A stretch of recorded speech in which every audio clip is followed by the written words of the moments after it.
Hello friends, welcome to my channel. तो फिर आज की वीडियो में हम मिर्च का टिक्का का एक्ट 1 डिस्कस करेंगे। तो चलिए देर ना करते हुए हम एक्ट 1 शुरू करते हैं। जैसा कि मैंने आपको पहले ही बताया था कि इस कहानी का प्रोटैगनिस्ट जो है वो है चारुदत्ता, जो कि एक बहुत ही अमीर मर्चेंट है, उज्जैनी का रहने वाला है। एक्ट 1 का नाम है डिपॉजिटिंग ऑफ द ऑर्नामेंट्स। तो फिर इस टाइटल का मतलब क्या है, ये जब मैं एक्ट 1 आपको समझाऊंगी तो धीरे धीरे आपको समझ आ जाएगा। एक्ट 1 में होता ये है कि चारुदत्ता का एक दोस्त होता है मैत्रेय, जो कि उसका बहुत ही क्लोज फ्रेंड है, जिसके बारे में प्रोलॉग में भी जिक्र किया गया था। जो नैरेटर है, जो सूत्रधर, वो मिला था मैत्रेय से और वो उससे रिक्वेस्ट कर रहा था कि वो जाके उसके घर में खाए, क्योंकि वो ब्राह्मण है। तो उसी मैत्रेय की बात हो रही है। मैत्रेय अपने दोस्त चारुदत्ता के घर पहुंचा। उसके हाथ में एक क्लोक था और वहाँ पे वो चारुदत्ता की हालत देखकर बहुत ज़्यादा अफसोस कर रहा था, क्योंकि एक वक्त था जब चारुदत्ता बहुत ज़्यादा अमीर हुआ करता था, बहुत ही सक्सेसफुल बिजनेसमैन था, उसका रुतबा था, अपना नाम था। लेकिन अब वो नाम, वो फेम उसका नहीं रहा, क्योंकि कोई बिजनेस लॉस की वजह से अब वो उतना अमीर नहीं रहा, अब वो गरीब हो गया है। ये सोच के वो अपने आप ही से बातें करके ऐसे खुसफुसा रहा था और अफसोस कर रहा था। तभी चारुदत्ता वहाँ पे आता है मैत्रेय के पास, और चारुदत्ता के पीछे पीछे उसकी जो सर्वेंट है राधनिका भी आती है। चारुदत्ता अपने फ्रेंड के साथ ऐसे सुख दुख बांटता है और कहता है कि मुझे बिल्कुल भी अच्छा नहीं लग रहा है, ये क्या मेरी ज़िंदगी हो गई है, ये ज़िंदगी भी कोई ज़िंदगी है। मैं कितना अमीर आदमी हुआ करता था, कितना पैसा था मेरे पास, किसी चीज़ की कमी नहीं थी, और अब देखो मेरे पास कुछ नहीं रहा। मुझे इस बात का अफसोस नहीं है कि मैं गरीब हो गया, कि मेरे पास पैसे नहीं है। गरीब तो बहुत लोग हैं, मुझे अफसोस इस बात का है कि मेरे गरीब होने की वजह से जो मेरी इज्जत थी समाज में, जो लोग मुझे इज्जत देते थे, मेरे रिलेटिव लोग जो मुझे इम्पोर्टेंस देते थे, मुझे मानते थे, वो सब लोग मुझसे दूर हो गए हैं। अब वो लोग मुझे इज्जत नहीं देते और मेरे बहुत सारे दोस्त मुझे अवॉइड करते हैं। तो फिर इसे समझ आ जाता है कि चारुदत्ता के मैक्सिमम रिलेटिव्स और फ्रेंड्स उसके पैसे के लिए उसको सपोर्ट करते थे, या उससे अच्छे से बात करते थे, या फिर इज्जत देते थे, पैसे के लिए उसको नहीं देते थे। तो लेकिन फिर भी ये जानते हुए भी कि ये इज्जत उससे नहीं, उसके पैसों की वजह से उसको मिल रही थी, अमीर चारुदत्त को मिल रही थी, फिर भी वो अफसोस कर रहा था, क्योंकि इज्जत उसके लिए सब कुछ थी। उसकी इज्जत ही उसकी दौलत, आप कह सकते हो, जो इज्जत ही दौलत थी उसकी। वो एक डायलॉग आता है जिसमें वो ये भी कहता है कि गरीबी की ज़िंदगी से बेहतर है कि मैं अमीरी की मौत मरूं। तो ये बात जब मैत्रेय कहता है तो चारुदत्ता कहता है, तो मैत्रेय उससे कंसोल करने की कोशिश करता है कि नहीं नहीं, तुम अफसोस मत करो, सब कुछ ठीक हो जाएगा, मुझे तुम पे पूरा भरोसा है, तुम बहुत ज़्यादा कैपेबल हो, तुम फिर से बिजनेस को पक्का ऊपर ले जाओगे। चारुदत्ता कहता है कि मुझे नहीं पता, मैंने सारा कोशिश कर लिया लेकिन कुछ नहीं हो रहा है, मैं अब पूरा डिप्रेस हो चुका हूँ, मैं अपनी उम्मीद खो चुका हूँ, और अब तो मेरी वाइफ से भी मैं नज़रें नहीं मिला पा रहा हूँ। अब मेरी वाइफ भी मुझे अपमान करती है, ताना देती है मेरी गरीबी को लेकर, और मैं दुनिया से क्या उम्मीद रखूं।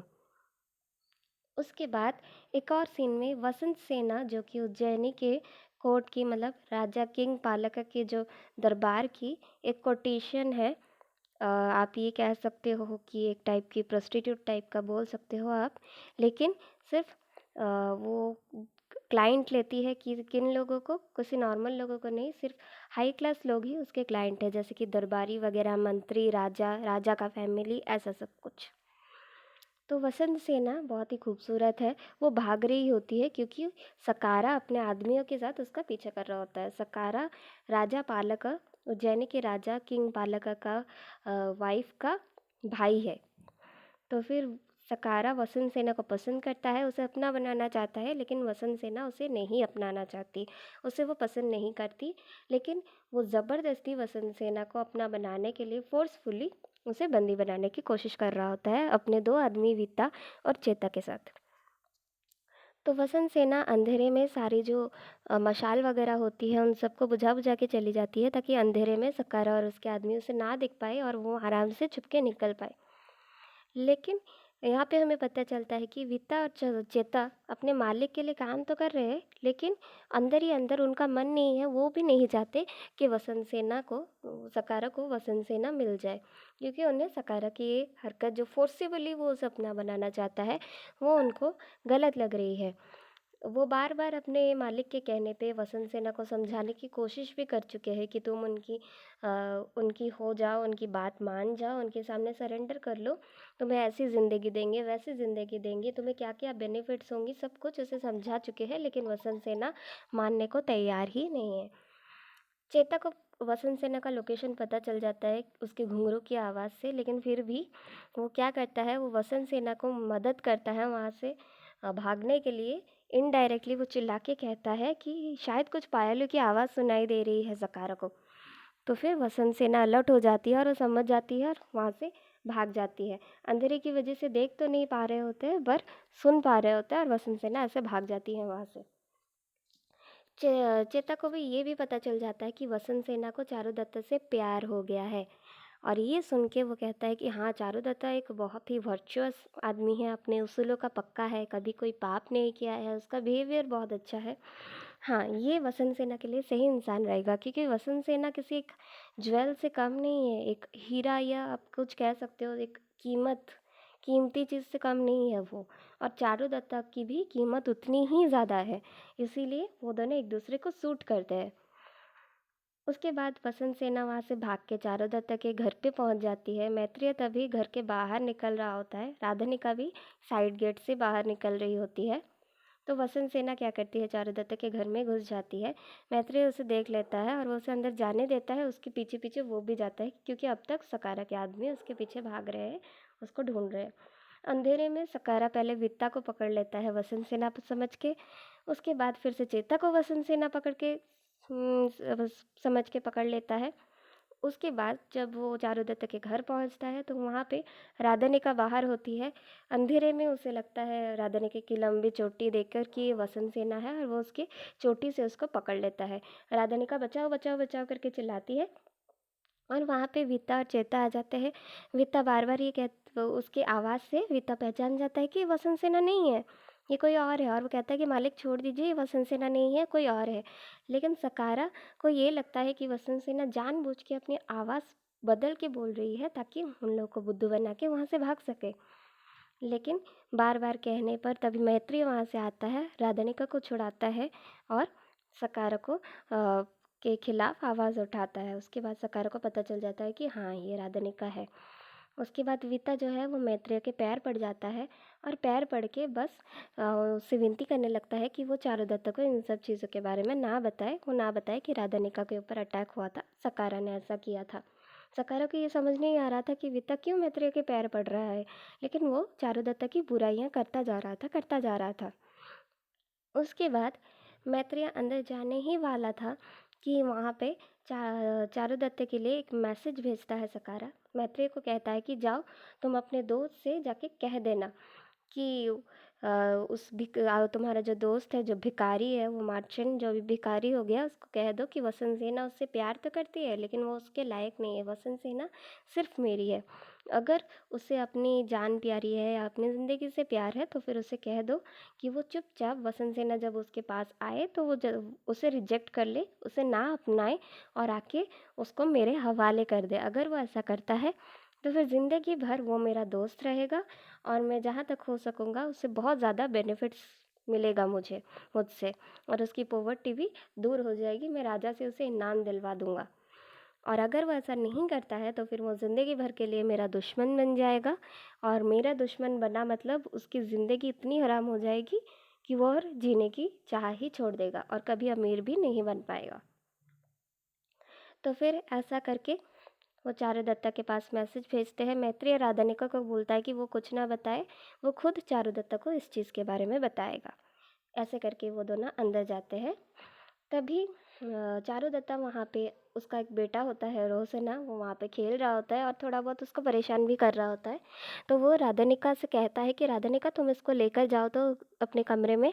तो एक्चुअली वहाँ अंधेरे में राधानिका नहीं होती है, वसंत सेना होती है, और वसंत सेना रोहसेना को ले जाती है। तो जो उसके बाद जब मैत्री और राधानिका वहाँ पे आते हैं, तो राधानिका को वहाँ के देख के वो शॉक हो जाती है कि अरे, फिर मैंने रोहसेना को किसके साथ भेजा। फिर उसे समझ आ जाता है कि हाँ, ये पक्का वसंत सेना ही होगी।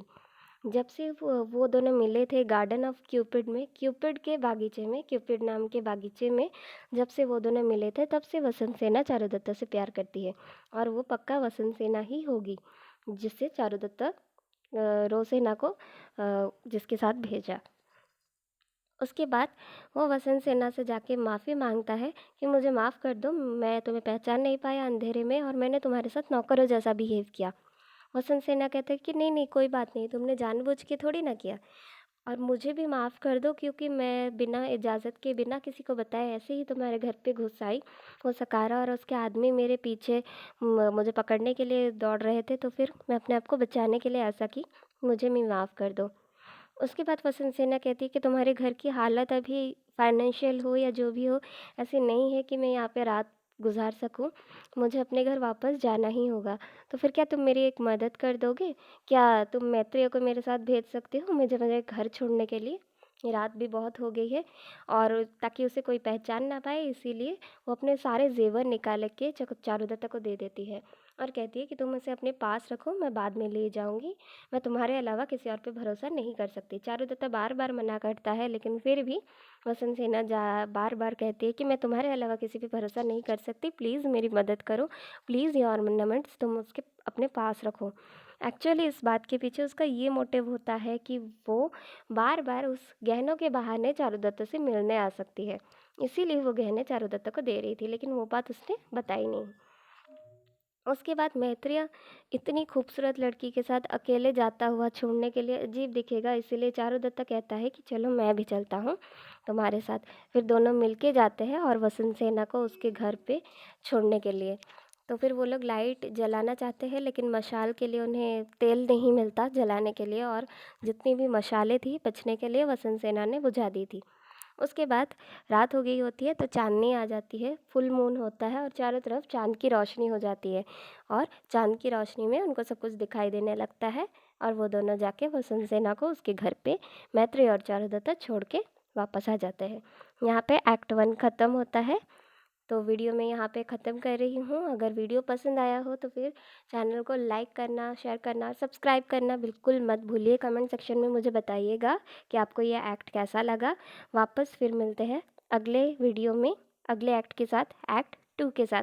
तब तक के लिए गुड बाय।